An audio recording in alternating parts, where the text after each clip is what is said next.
le colon a installé des instituts de recherche et a essayé de développer l'aquaculture continentale. Parce qu'à l'origine, cela n'existait pas en Europe non plus. Et après cette période, on a la période que je vais appeler la période de vulgarisation, qui s'est faite grâce à nos techniciens. Mais malheureusement, le couac s'est retrouvé à ce niveau. On a fait des recherches qui n'ont pas forcément été éprouvées et on a commencé à vulgariser ces recherches. On a commencé à multiplier les 3 poissons partout et le résultat est là où nous en sommes venus à ce moment. Après cette époque, c'est l'époque où nous sommes aujourd'hui. Cette époque que j'appelle l'époque du chercheur. Malheureusement, ce chercheur auquel je fais allusion n'est pas l'institut de recherche ni l'université, mais c'est les producteurs qui se sont fait chercheurs. Ils sont allés regarder des infrastructures, regarder des technologies d'autres pays et sont venus copier au Bénin.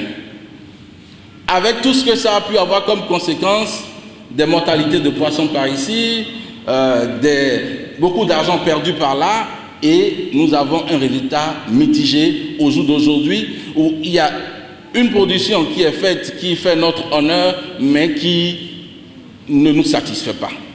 Cette première édition se déroulera en 2 étapes. L'étape donc d'Abomey-Calavi où nous sommes et l'étape de Boycon qui va se dérouler du 1er au 3 décembre 2022 dans l'enceinte de la FUPRO. Au cours de ces moments, nous aurons à échanger du fond de notre cœur pour nous dire la vérité sur ce qui n'a pas pu marcher, pour confirmer peut-être ce que j'ai fait comme caricature ou certainement pour prendre de bonnes résolutions, pour que enfin le Bénin cesse d'être un gros importateur de poissons, mais un gros producteur. Parce qu'on ne pourrait comprendre un pays comme le Bénin, où nous pouvons produire 12 mois sur 12, et quand on voit d'autres pays comme l'Égypte, comme la Chine, qui ne peuvent que produire pendant 6 mois, qui sont les plus gros importateurs du monde. Dans le souci de renforcer les partages de savoir et d'opportunités, l'interprofession poisson d'élevage du Bénin organise, avec l'appui financier de l'Agence territoriale de développement agricole du Pôle 7, cette année, l'événement dénommé Journée nationale du poisson d'élevage, en abrégé JONAPEB,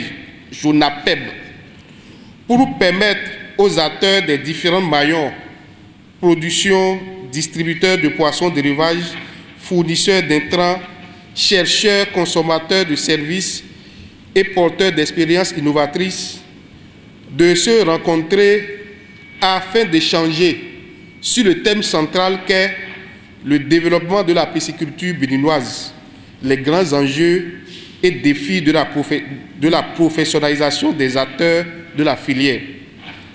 Le but de ces assises est de contribuer à l'augmentation de la part de marché existant ou potentiel des acteurs de la filière aquaculture grâce à l'exposition des produits, à l'organisation des conférences grand public, des échanges B2B, des rencontres d'affaires sur la promotion de la filière pisciculture. Au regard de l'engagement de l'État à accompagner les acteurs de cette filière, une meilleure gouvernance est attendue.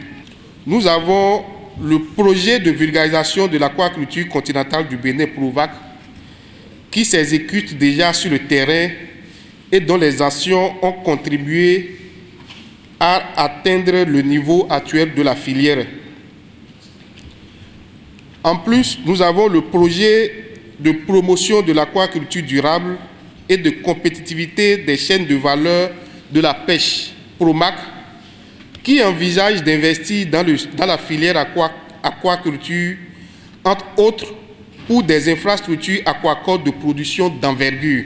Au Bénin, l'aquaculture occupe 15% de la population active totale et 25% de celle du secteur agricole et procure une part non négligeable des protéines animales consommées par an.